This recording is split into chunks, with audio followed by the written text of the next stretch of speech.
security. We can call Trump's name we can call Trump all sorts of names. We can insult Trump and everything. The question is, the Trump lie, is there no killings in Nigeria? Yes, Muslims are being killed, Christians are being killed, Shokmono worshippers are being killed, Ayilala worshippers are being killed, Ifa, everybody worshippers are being killed. Should the killings be happening? Shouldn't Nigerians' life matter? Shouldn't President Tinubu, that talked about the slaughtering of Christians, that was hounding Jonathan then, that Dr. Abazi confirmed that they even traveled to America to go and report Jonathan then, shouldn't he do the things he criticized Jonathan for? It's so easy to criticize. Now we are telling President Tinubu, do what you criticize Jonathan for. Stop these killings. It's not about rhetoric or anything. I just want killings to stop. See, there are a couple of foundations and NGOs that I work with that do work in IDP camp. Femi, at a point in this country, the first IDP camps I started hearing of was when Liberian refugees used to come here.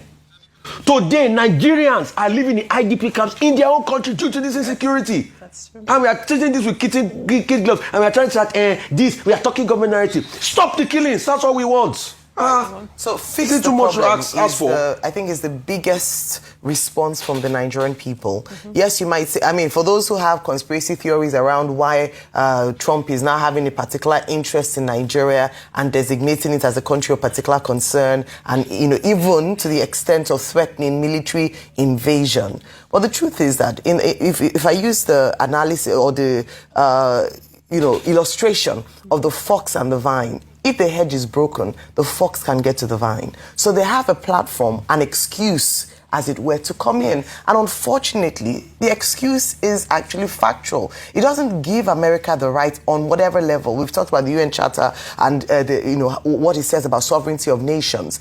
But the truth is that as a people, and I said it before, we should be actually embarrassed that it's taken the Western world to tell us what we know is a problem, and what internally we have discussed a number of times. I think it's quite unfortunate that the reason why action is now being taken is because the West has come to tell us what our problem, what has been a problem for so long, and hopefully, and that's why some people were rejoicing on social media, because they're like, maybe finally a problem, it will now be a solution to the problem that has plagued Nigeria for so many years.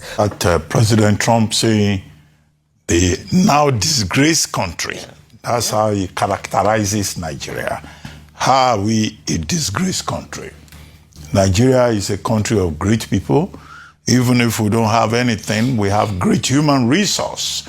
We have individuals doing very well, even in the United States, and excelling everywhere.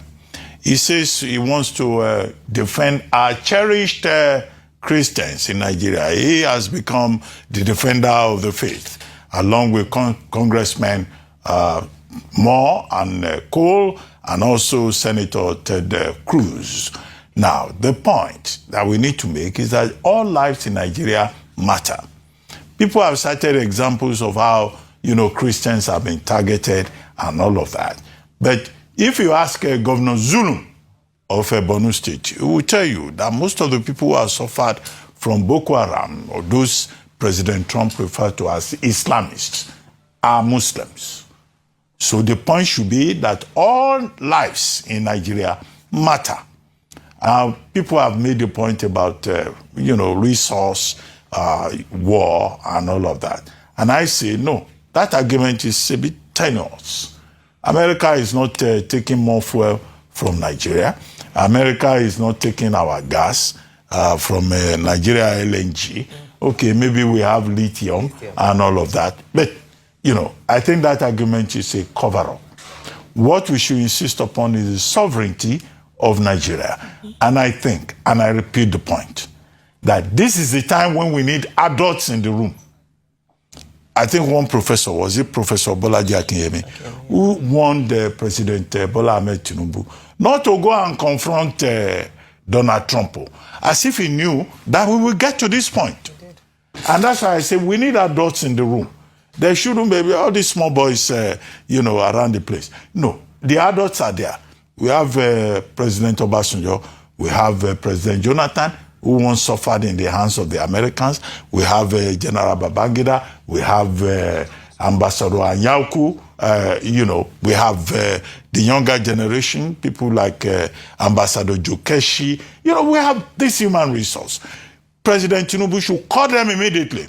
And then they put their heads together. How do we address this issue? It's not something that some small boys will go and be getting emotional and be talking out of tone about subjects that they do not understand.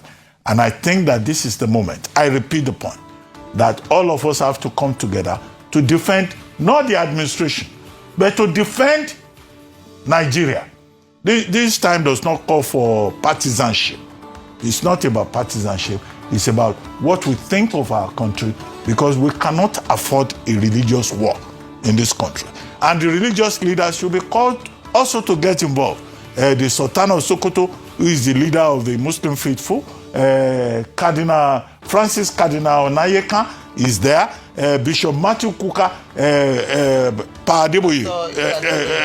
Pastor, okay. Bishop Oyedepo. All these people can come together. All these religious leaders, they should come together and support the government and say, yes, we are Christian leaders. The objective in Nigeria is religious harmony.